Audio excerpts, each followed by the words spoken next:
So an android walks into a bar, Patrick, and he says, Uh, yeah, go "Oh, I'm ahead. sorry. I'm sorry. Are you from an android family?" No, I was gonna follow up the thing with a joke about something like the bartender tells him, "Hey, look through the windows. How about them apples?" Oh, Right? great! Way to go, Patrick. You just blew off the entire audience. All right, here we go. Hey Dad, can you lend me $1, please? Yeah, sure. Why? Because I want to donate to Daily Tech News Show. What? How are you going to do that? I'm going to head over to patreon.com/acedetect, and if you like the show, then you can donate too. This is the Daily Tech News for, what day is it? It's Tuesday, March 31st, 2015. I'm Tom Merritt. Joining me today, Mr. Patrick Beja, DTNS contributor and independent podcaster. You can find him at FrenchSpin.com. How are you doing, Mr. Patrick Beja? I'm doing excellent, and I'll tell you what day it is, Tom Merritt. It is the day that I reached rank 9 in Hearthstone. Let me count. I think that's the 4th time you've told me today. And deservedly proud. You should be. If anyone doesn't know what he's talking about, just Google Hearthstone and rank. You'll see that Patrick is better than 90% of us. But we already knew that. We already knew that. So why dwell on that? Let's take a look at the headlines. Microsoft unveiled the Surface 3. Now, if you're like, wait, doesn't they already have the Surface 3? Surface 3 Pro is already out. This is the Surface 3, so it's the step down. And it has an Intel processor inside, an Atom X7, not the ARM-designed Tegra that was in the Surface 2 or the Windows RT-based versions of the Surface previously. And that, of course, means you're getting full-on Windows 8 point whatever, and it's going to get Windows 10 later on. All of this according to ZDNet's Mary Jo Foley. It starts at $499, has a 10.8-inch screen, 1920 by 1280, clear type HD display, 2 gigs of RAM, 64 gigabytes of storage. If you want to upgrade that storage to 128 gigs and bump the RAM to 4 gigs, it'll cost you $599. Ports include USB 3, mini display port, micro SD card reader, and micro USB charging port. So you can now charge it with your phone's charger instead of having to get one of those proprietary ones that they had previously. Also ships with a free 1-year subscription to Office 365 Personal. That's about a $70 value right there.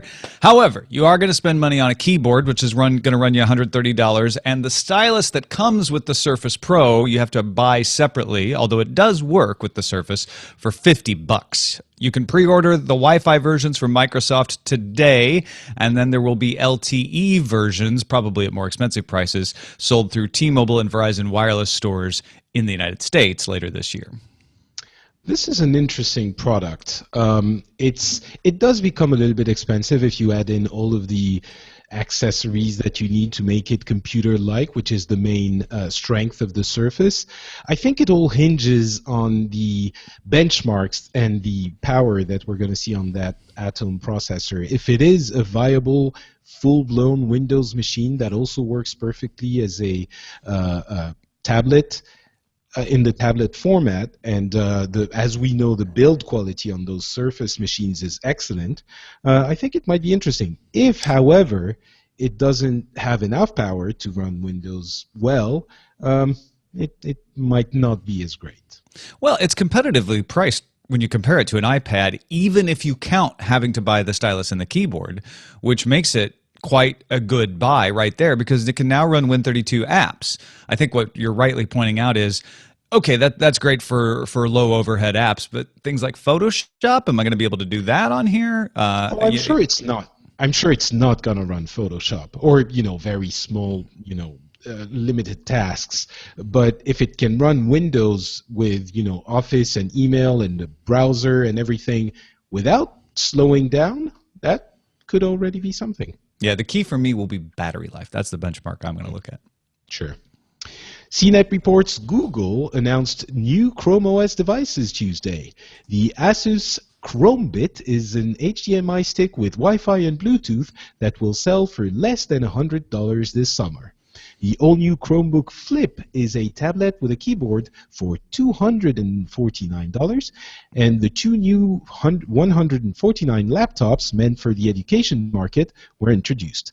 You can pre-order the higher laptop at Amazon and the Hisense laptop at Walmart. Google intends to release about 10 new Chromebooks in the next few months. Yeah, it's an interesting suite. Those $149 laptops for the education market it makes sense because Chromebooks have been most popular in that kind of setting. That Chromebit stick, though, for less than $100, and I liked their use case. They said if you're in Indonesia in an internet cafe and all of the computers are really outdated, you just plug this thing in, and suddenly you've got a modern computer running. And granted, Chrome OS, especially when you're offline, it has some limitations, but you can do a lot with it. So for less than $100, I might choose this over like a Chromecast possibly. Yeah, that's what I was thinking about.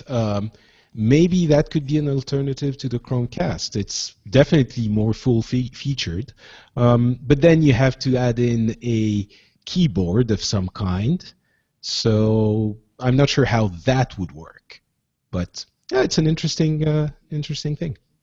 Twitter has publicly launched Curator. It's a real-time search and filtering tool designed for media outlets. TechCrunch reports the free service lets users create complex queries and find specific content or trending content. Filters include keywords, usernames, location, language, time zone, follower count, number of retweets or favorites, verified users. And it can be combined with other query limitations, like let's say, don't show me any curse words. You can just say, don't show me anything with these list of words. Curator can also natively search through Periscope and Vine videos as well. So it's not so much about analytics, Patrick, as about helping somebody say, I want to find out what women from Iowa are posting about this presidential debate. Boom, you can put it up there. That is a super interesting tool. I mean, Twitter has definitely become a lot more. I mean, we see hashtags and Twitter accounts everywhere, on billboards, on advertisement, everywhere. And I think in the public sphere more than Facebook even. So this is helping media outlets illustrate their stories with more real-time internet related things, and it's really interesting as well in the way that it helps Twitter acquire visibility for non-logged in users, which is their next, according to a lot of people, is their next area of growth, because there are a lot of people who are not using Twitter as the social network as it's designed to be used for its actual users, but as a passive media kind of. So that's an interesting way of going for them. Join the conversation. The Verge reports that Android users can now make voice calls on WhatsApp as part of an update that rolls out today. Click the brand new Calls tab and select a contact to start talking. Voice calling for the app will come to iOS later. Yeah, one of the most popular messenger app out there, and now you can talk to people over it. We won't even need phones soon. They'll just put WhatsApp in our chip on our brains. It's almost surprising that it didn't do it already. Yeah. TechCrunch reports Tidal turns out not to just be owned by Jay-Z, but 17 other popular artists as well. Rihanna was in there. Nicki Minaj was in there. SoftBank. Don't know them? Oh, right. They're a huge Japanese company. And they apparently are funding this as well, according to the New York Post. The music service will be partnering with SoftBank-owned Sprint, as a matter of fact. Tidal plans to offer limited-time exclusives of new releases from artists. I read they think maybe sometimes around a week ahead of time so that you get it there before other services. And Gadget passed along a Billboard report that Apple-owned Beats and its employee Jimmy Iovine are trying to steal artists from Tidal already. Jay-Z was quoted as, feeling okay about it. He's like, hey, it's competitive. Jimmy's a go-getter. I would expect nothing less. That's not a quote, but that's essentially the attitude. It's, Molly and you basically discussed this at length yesterday, but I'm really there are a couple of things. First, it is surprising, as you guys were saying, that artists are only now finally cutting out the middleman. I don't know if it's going to work out. It hasn't in some other areas for other types of media, but it's surprising that it didn't happen sooner. And the other thing is, we're still very much in the infancy of those streaming services, and I think Spotify has around 30 million subscribers. I think that might even include non-paying. Sorry, I don't know my numbers, but basically it's around 30 million for one of the two, either paying or non-paying. But I can see you searching, Tom. Spotify now has 15 million paying users, 60 million overall as of January. Right. And it's relatively impressive, but it's still a tiny fraction of the potential market there. And it seems that now things are getting serious, and we're going to see that streaming services industry getting into serious money territory, and that's a good thing. It was interesting, you know, Molly and I expressed our opinions yesterday, like you said, but it was interesting to see there was some backlash against this service, even with the big names attached, saying no one cares, it's not enough artists, they won't get enough exclusives to really make progress, it's really hard to compete in this space, et cetera, et cetera. Remains to be seen. I still feel like this is a threat, and they're making some good steps, but they got a long way to go. You're right about that.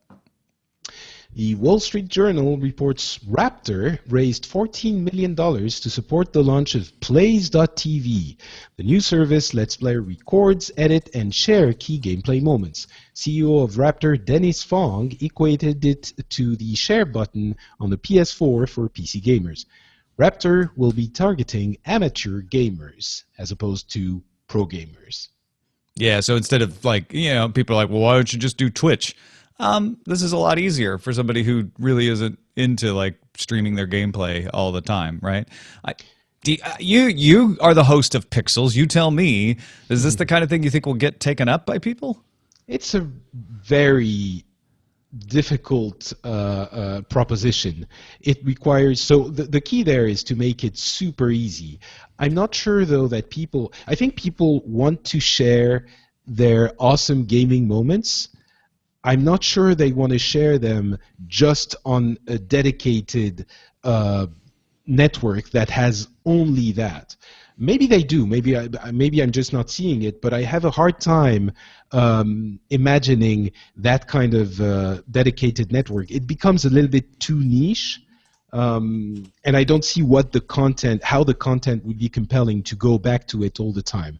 But maybe I'm wrong. There have been other types of networks dedicated to gaming. I can think of the name is escaping me. First, I think, was a social network dedicated to gaming, and even that I don't think is getting a lot of traction.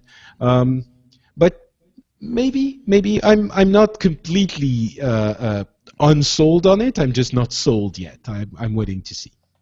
Yeah, I actually am a member of Raptor because they got into convincing Steam players to share what you're playing for a while, but I don't really use it. It's not like something on my phone where you can just easily jump into it, so it makes it more difficult. I think you've got a good point there. And then so you have to record everything all the time. You have to have a constant DVR thing, and then you have to go in, edit it. Maybe it's going to be easy enough, but then you have to hit rank 9 on Hearthstone. And that's not easy to do. I'm telling you, boys and girls. The Next Web reports India has begun its national net neutrality discussion. The Telecom Regulatory Authority of India, TRAI, issued a 118-page-long consultation paper on March 27th. Citizens can voice their opinion on 20 questions about licensing of internet services in India by emailing advqos@trai.gov.in by April 24th. Interestingly, the Cellular Operators Association of India is lobbying against net neutrality. That's not the interesting part. The interesting part is that association includes Google and Facebook because they are making big inroads in mobile devices in India. So Google and Facebook in India are against net neutrality, although they were very much for net neutrality in the United States. Now, Google and Facebook's PR people, if they were listening, which they aren't, would cringe to hear me say that because the companies really aren't, but they are part of an association that is in India. I found that intriguing. India we're getting really into the deep belly of the net neutrality philosophical contradiction, because net neutrality as an idea is amazing, and I'm all fully 120% in support of it. But then you look at areas where mobile is the primary way for people to access the internet, and the story becomes very different. In the case of Facebook and Google, they have initiatives where they allow some services to be accessed for free in some developing countries through initiatives like internet.org for Facebook and things like that. And that, as we mention every time we talk about them, goes very much against net neutrality. So it's not as easy as it might seem. No, definitely not. It'll be interesting to see what form this debate takes in a country that is very much dependent on the mobile internet and has a much larger population without access to the internet than the United States has. IBM will invest $3 billion over the next 4 years in a new Internet of Things unit, according to Reuters. Services will leverage data from building sensors, smartphones, and home appliances. As an example, the first major partnership will let customers of Weather Co. do things like advise customers of safe places to park in advance of a hailstorm. Great for insurance companies. IBM expects $40 billion in annual revenue from cloud, big data, security, and other areas by 2018.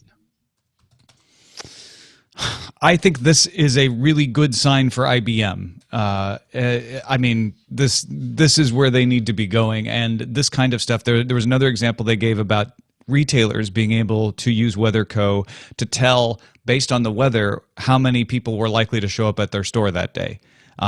So what does their staffing need? What is their scheduling supposed to be like? This is where this kind of data collection gets really interesting, I think.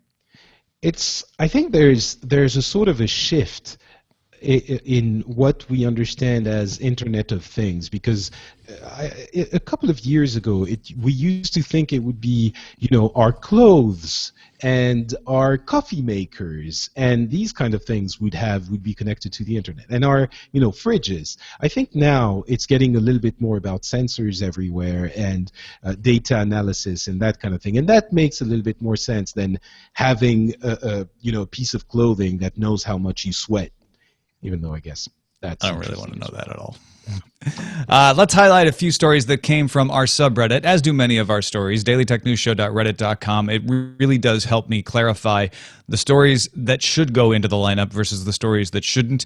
I always like to talk about it as there's always 3 or 4 stories, sometimes it's a different number, that are obviously going to be talked about. The Surface release, for instance, is one of those today. Those should go on the subreddit. I want to know if people are really excited about those, so put those in, vote those up. But those ones on the edge, the spice, that's where I start to like, well, do people want to hear a little bit about this or a little bit more about that? And it's really helpful for that sort of thing too. Starfuryzeta sent us the Engadget report that on Monday, the U.S. Supreme Court clarified and affirmed that if the government puts a GPS tracker on you, your car, or your personal effects, it counts as a search and is therefore subject to the Fourth Amendment protections against unreasonable search and seizure. Clarification came in a unanimous ruling on Tory Dale Grady versus North Carolina. Now, Grady is a twice-convicted sex offender who was made to wear a GPS monitor at all times. He sued the state, claiming this qualified as unreasonable search. That doesn't mean that this is going to protect sex offenders. What this means is that the determination should not be like, hey, it's a GPS thing, it's no problem, we get to do it no matter what. The determination is now returning to the lower court, and all lower courts will now need to address the Fourth Amendment in monitoring cases. They may very well find that it was not an unreasonable search, but they have to now show that this was a reasonable search. And that's good for all of us who aren't committing crimes that people can't in government agencies for any kind of spurious reason throw GPS on you and say, hey, well, it's not a search, it's not protected under the Fourth Amendment. That's the way it works now. It's really a very important topic nowadays, and in France where I am particularly sensitive to it now, we have a law that was voted in November that states that an administrative authority, that is in effect the police services, can block websites that are promoting terrorist ideas and that kind of thing. And obviously, the big problem we have with it is that, similarly to this case, they don't go through a judge. There's no judiciary oversight on any of this, and it's sort of a nightmare scenario, because we've been saying forever, if you open the door to these kinds of things, then all of a sudden the frame exists for more and more things to be added to this. And just, I believe today, maybe yesterday, it was voted that this would be extended to prostitution and sex trafficking topics as well.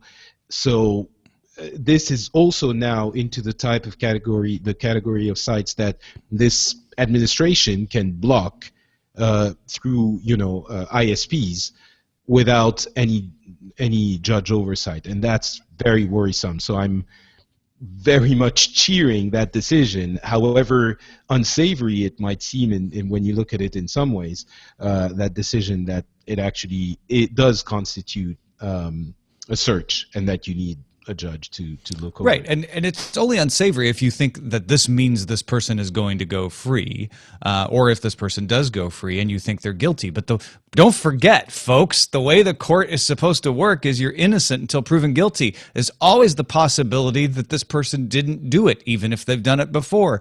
There's always the possibility that, hey, we can prove in court we had a reason to put a GPS tracker on him, and maybe it gets thrown out on a technicality this time, but next time you go, and that's the way the system is supposed to work. So I think this is good at protecting the rest of us.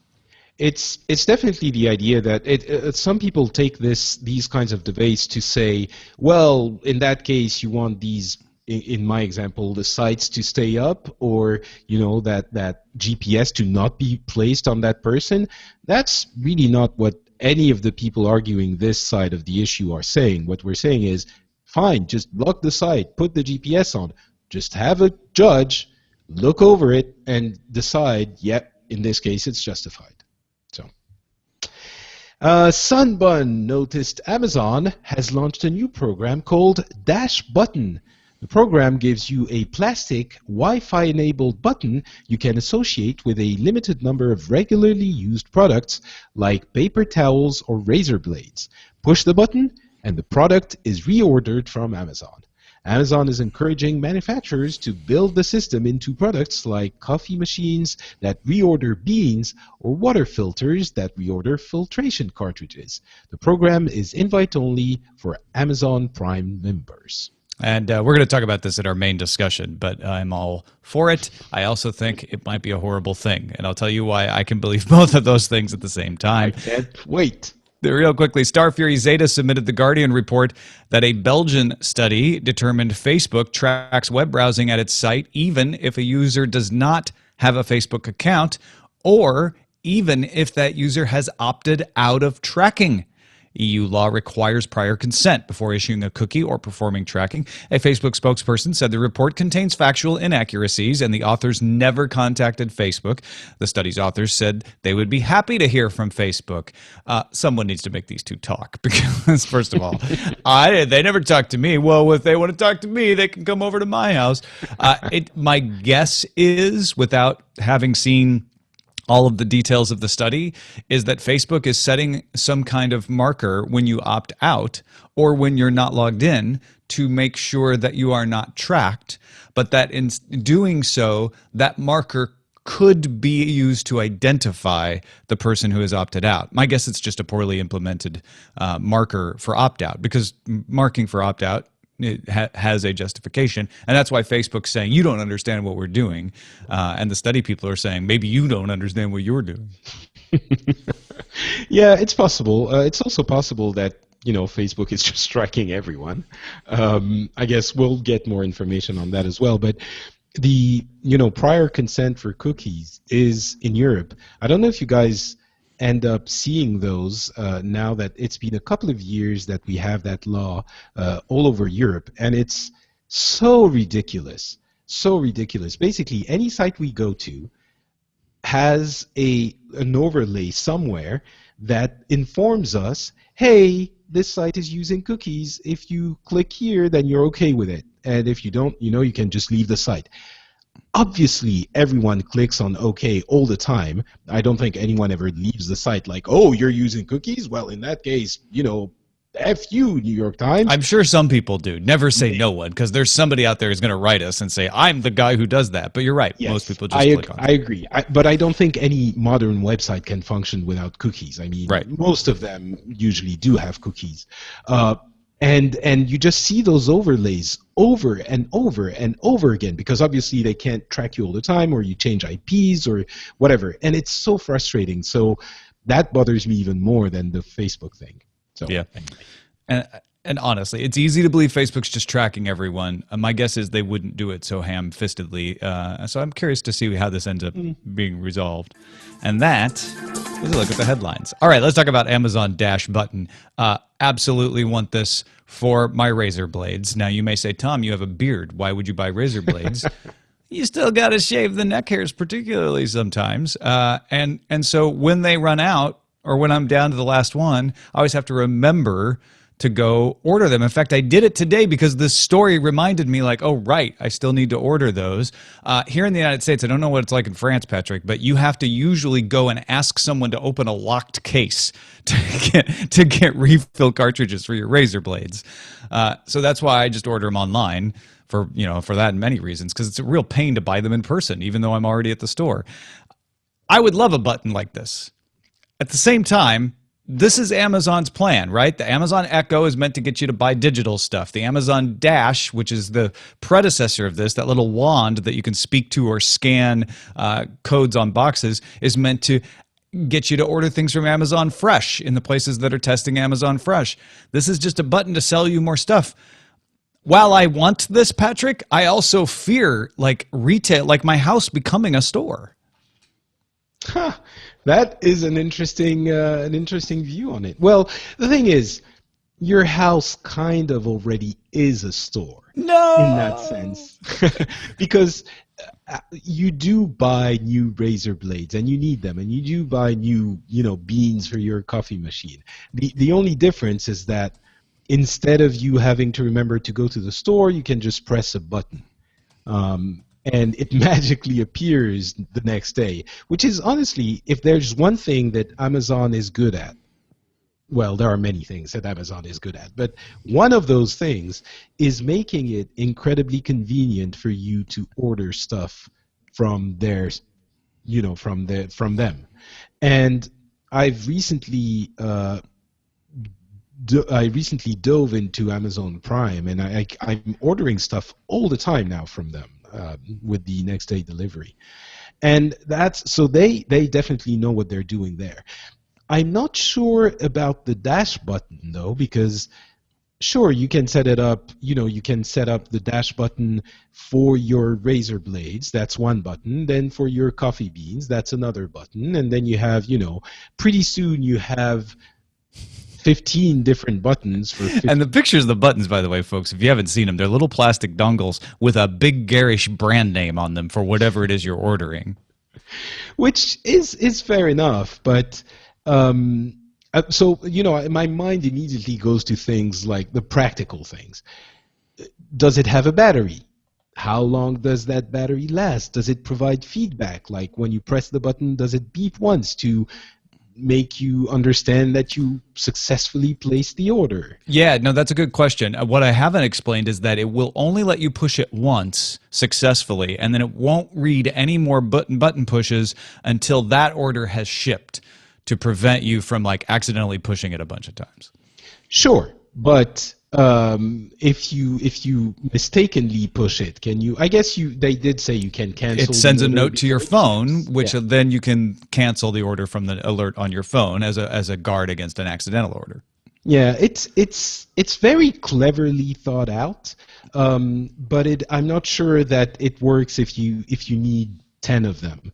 And if you only need one, it seems gimmicky, but it is indicative of I think another, I don't know if it's in the same category, but there's a pretty big electronics retail chain in France called Darty that created the Darty button, I think 6 months ago, and it's sort of a subscription, and you buy this big like alert button that you place on your fridge, and you pay I think €2 a month or something like that, and when you have a problem, you press the button, and the Darty service calls you and helps you fix that issue. So if you have a problem with your fridge, they will just call you immediately. It's kind of a subscription service for So it helps you not to have to remember what their phone number is. I suppose that's what it is, but I think it's because the one indicative negative of this is I press the button and I have to wait for them to call me. I want to call them when I have time to talk. And what if I press the button when I have time to talk, and by the time they call me, I'm like, well, I'm busy now. I can't talk to you. I guess so. Yeah, it didn't turn into a smashing success, but right. I think it's indicative of the fact that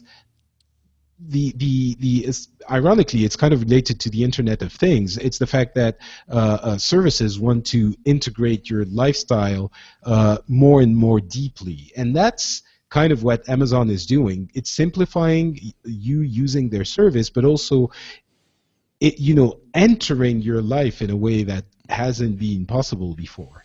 Well, this also makes them more money, because instead of comparison shopping every time you need razor blades, you just pay whatever they happen to be charging for that particular entry of razor blades that time. And you could do bulk. You could say, like, I want it tied to the 12-pack of razor blades, and so whenever you get to the end of the 12-pack, then you press the button, whatever. I think there is a limited number of products. You can't put it on any product, but there are multiple versions of the products that you can associate it with. Also, you could hack it so the Tide detergent button does order you razor blades. I don't know why you'd want to do that, but it seems like that's possible.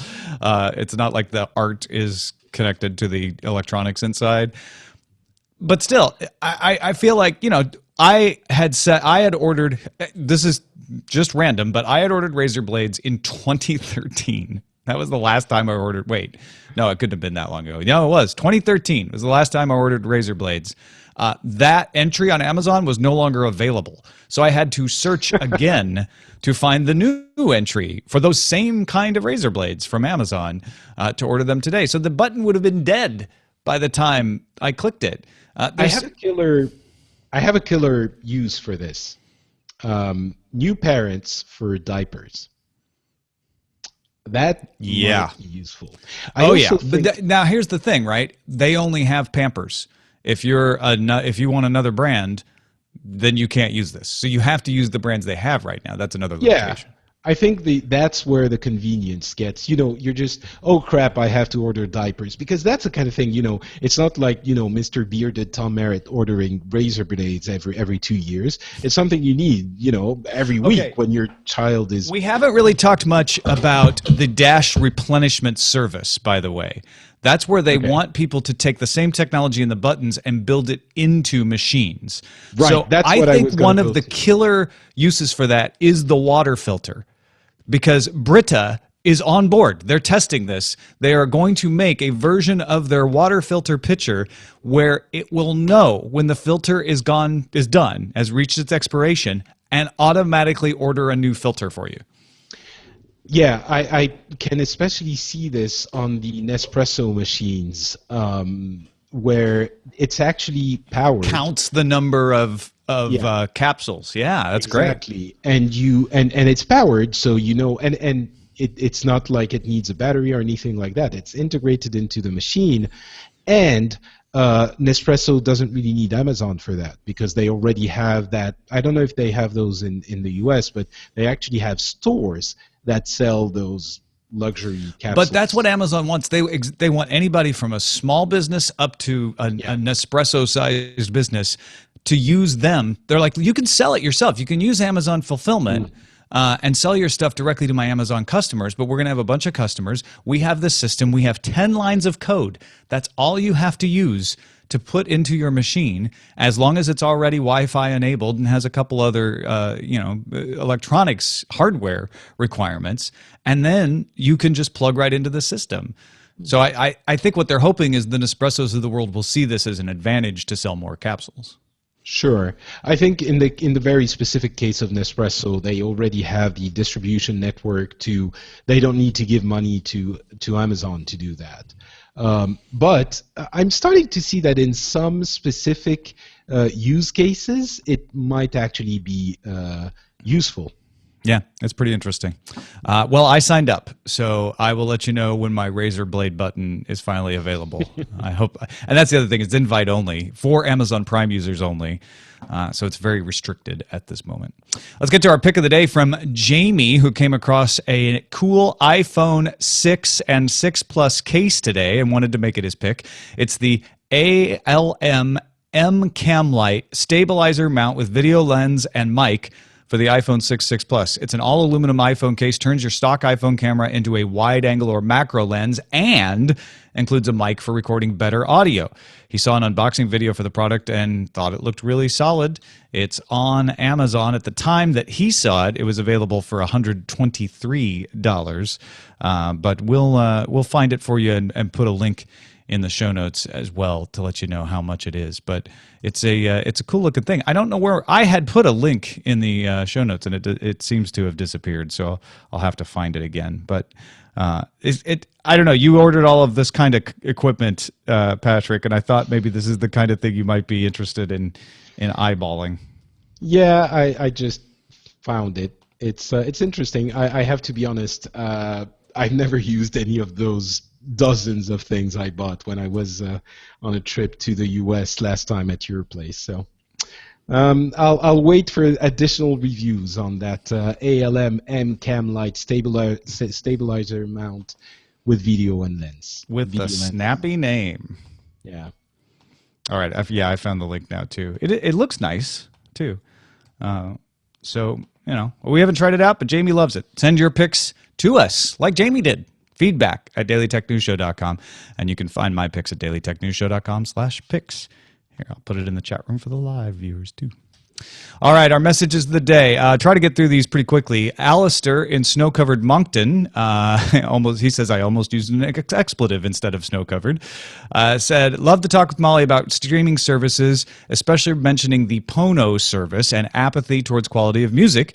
I have to add that regardless of the 24-bit 96/192 kilohertz lossless files, many of the tracks available are just high bitrate versions of blown out and dynamically compressed masters, something audiophiles snub their noses at. It's a matter of garbage in, garbage out, according to Alistair. Mike in sunny Beirut wanted to point out, as did John in lovely Billings, Montana, that their service of choice is Google Play Music, which offers streaming like Spotify, but also includes the ability to add your own library to supplement songs, and as well as a store where you can buy songs from Google Play. This came in handy, says John, when Taylor Swift pulled her singles and the new album was released. You can buy it directly from Google or anywhere else that gives you MP3s and still add it to Google Play Music All Access. And then Rich from lovely Cleveland said that we briefly touched on this yesterday, but he thinks it's a major point. The fact that albums are becoming a thing again is a testament to the success of Spotify. It's a major milestone that streaming music has become so ubiquitous that artists now see the benefit of effectively pre-releasing their albums ahead of streaming to capitalize on sales, knowing that between Spotify and YouTube, they'll have a consistent revenue stream going forward after the release. This isn't the death of piracy, but this emphasis on album release is the validation of the streaming model. It's actually a very exciting precedent. Okay, I'll go. Yeah, it's there. A lot of people want to listen to music, and as with all things, it's all about the convenience. If you provide a more convenient way of doing it, then I think you're going to find success. Well said. Sean, who is on his way to lovely Cleveland, apparently, said regarding the Apple Watch, how hard would it have been to use recycled aluminum? Maybe they are, but I don't recall seeing it mentioned. If an 80s K car can become paper clips, why can't old beer cans become an Apple Watch? Apple uses so much metal that does not need to bear a large load. Maybe they are using recycled material, but I've not seen anything to say that they are.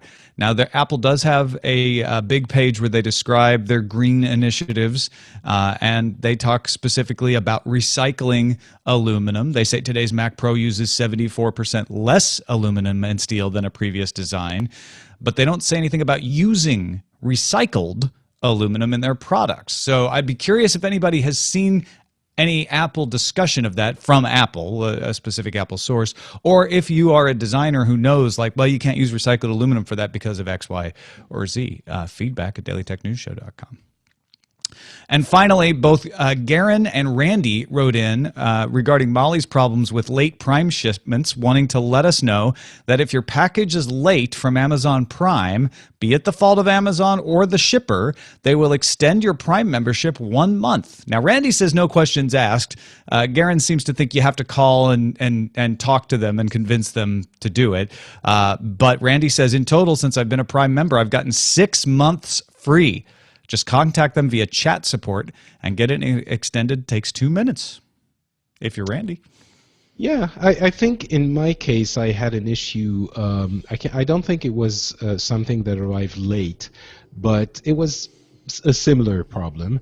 And immediately they told me, hey, yeah, sorry about this. We can expand your Prime membership. And that's it. And I was a happy customer. So there you go. I did forward these to Molly, by the way, so hopefully that helps her out. And that's it for the show. Twitter.com/notpatrick to follow Patrick Beja. Frenchspin.com for the shows. What's happening these days? The latest thing that has been happening is the recording of the Phileas Club that we did this past Saturday with Turkey from Saudi Arabia and Scott Johnson from sunny Utah. And we discussed the things that happened in the world in the past month. And we had a few animated discussions. It was really interesting, as the show usually is. So I encourage you guys to go listen to it. It's at frenchspin.com. Fantastic show. Thank you to our patrons. There are 4,880 people who find the show valuable and therefore are willing to give a little bit of their value back to the show if they can afford it. Got a post on the blog today from a guy who was upset at something one of our guests said and pulled his Patreon support. And I told him, you know what? I totally respect your opinion. That's the way it's supposed to work. If you get value out of the show, you give value to it. If you don't get value out of the show, then you shouldn't give value to it. So I do appreciate everybody who does find the show valuable and can support us. dailytechnewsshow.com/support is the place to go to do that, or patreon.com/acedetect. Our email address is feedback@dailytechnewsshow.com. You can give us a call, 512-59-DAILY. That's 512-593-2459. And listen to the show live at tunein.alphageekradio.com. Plus visit our website, dailytechnewsshow.com. We'll be back tomorrow. It is April Fool's Day, but Allison Sheridan will be here. Talk to you then. Diamond Club hopes you have enjoyed this program. This show is part of the Frog Pants Network. Get more at frogpants.com.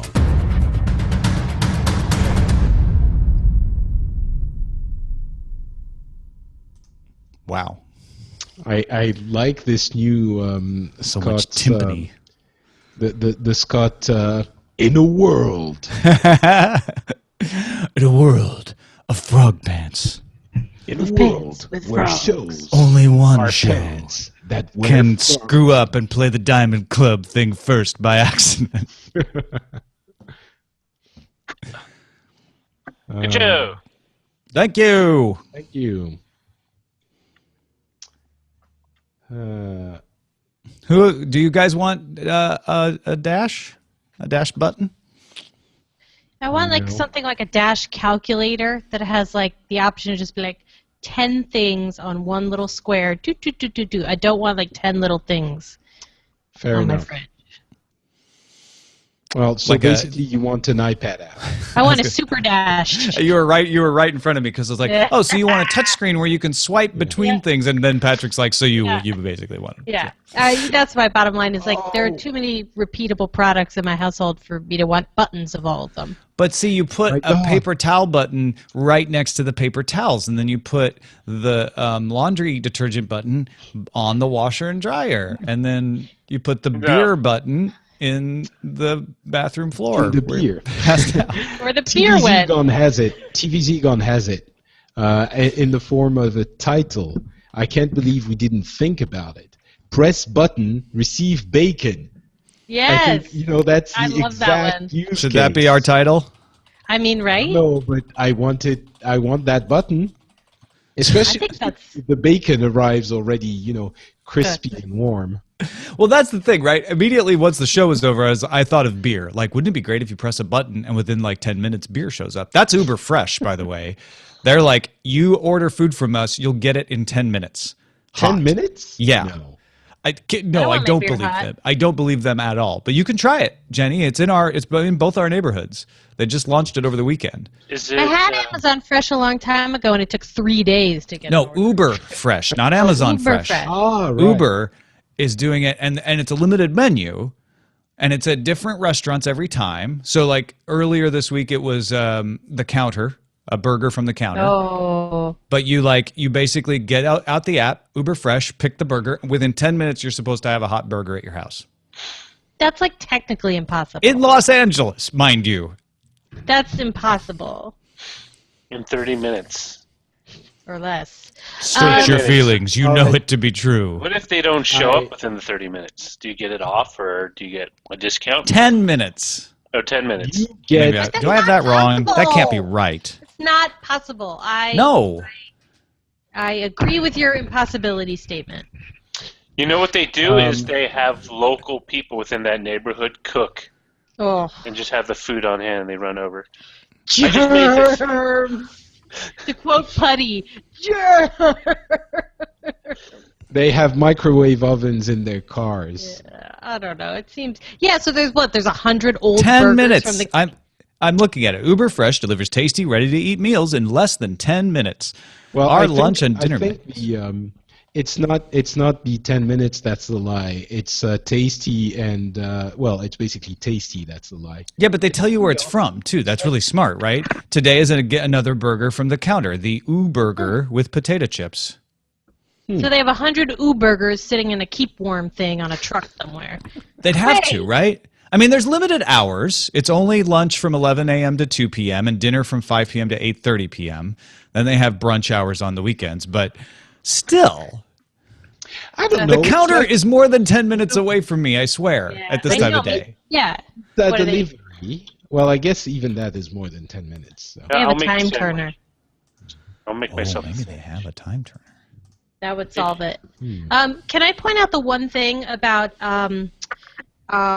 Curator that I think is incredible as a former TV news producer? Sure. When breaking news happens and all of a sudden people are periscoping the living bazookas out of it, what a way to get quick video on the air and be able to ask them while they're streaming, do I have permission to put this on CNN or CBS or ABC, get a yes answer, and have it on the air. I mean, it's incredible. I think you'd want to put it on a delay, but still. Do you think Twitter has, and I this is something we could look, has terms of service that make it so that they don't have to seek permission? That's an excellent question I'm sure because I actually we should figure that out because that's huge. Because that's the next thing that popped in my mind is like, but wait, it's Twitter owns Periscope. So what if Yeah. Periscope says, hey, anything you put on here can be used, and then the curator terms say you have permission to use the things on Periscope.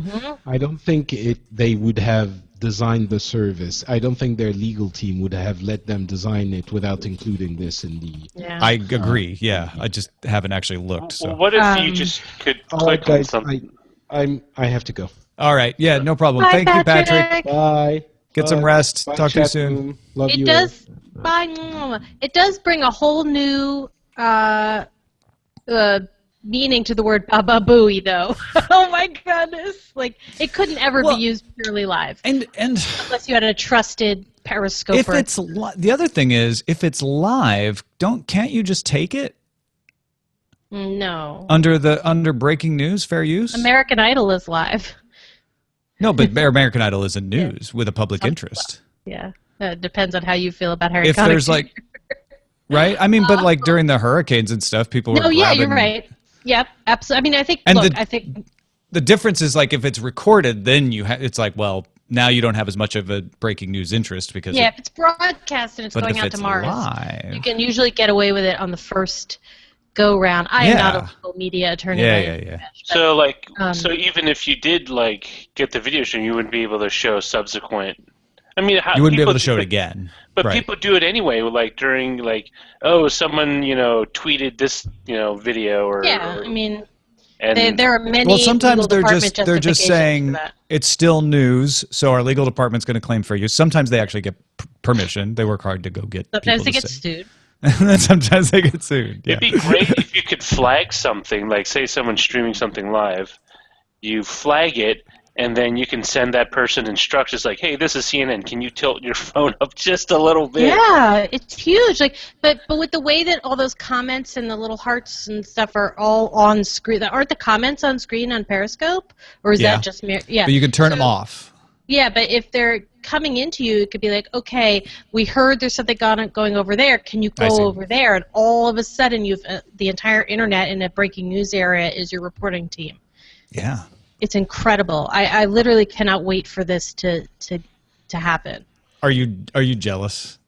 No, because as a producer, to me, the nightmare sitting there on the assignment desk is someone seems like a legitimate person, and then all of a sudden they turn to their friend, and it's whoop, and you're in a whole lot of trouble. It's we used to have that. You've been Baba concern.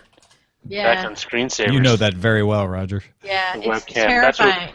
We didn't have a delay on any of our feeds until 3 years in. Now it can be told. Yeah. So there's there's a scary comedic potential for that. But at the same time, having been someone that was trying to get people on the phone during one particular day in September of 2001, that would have been a whole different story in this age. And God, I hope we never have that story, but for any breaking news, but we had a Boston bombing, and we had Charlie Hebdo. I mean, the fire in the East Village, even. That was the first one on Periscope, right? Is that the one you're talking about, or not the fire, the explosion? The explosion and subsequent fire. People could have focused their attention on periscoping it rather than selfieing it. It's a way to direct that energy of I want to know what's going on that most human beings have in a situation like that into something that actually is for the public good, theoretically. Well, look at Diamond Club during the South by So Wasted performance where everybody was meerkatting because Periscope wasn't out yet, but they were able to create a 20-camera, shoot out of that, and that was just for fun. Imagine if you actually have serious news breaking somewhere. And you can do that. It's incredible.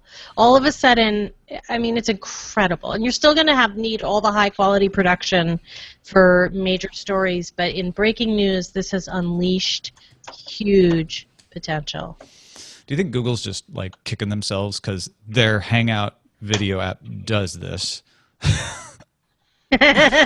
And nobody cares. Theater Monkey just asked me if I've tried out with the Hang With app, which made me think of Hangouts, but I have not tried the Hang With. And then there's the deep terror of YouNow, which I looked at on the plane, and as someone who used to have to worry consistently about children appearing on television without permission or whatever, the first thing I saw on YouNow was some 17-year-old girl, her 4-year-old sister, and another 5-year-old sister.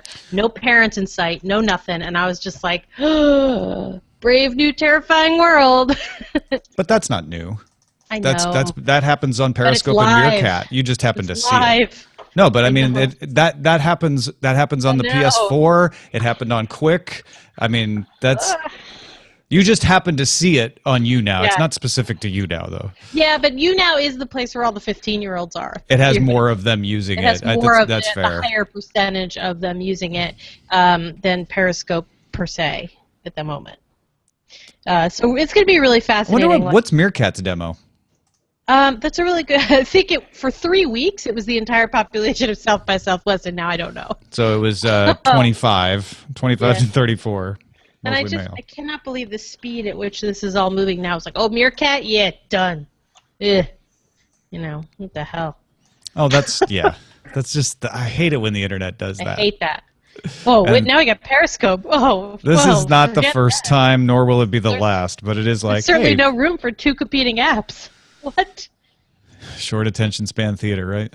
Yeah.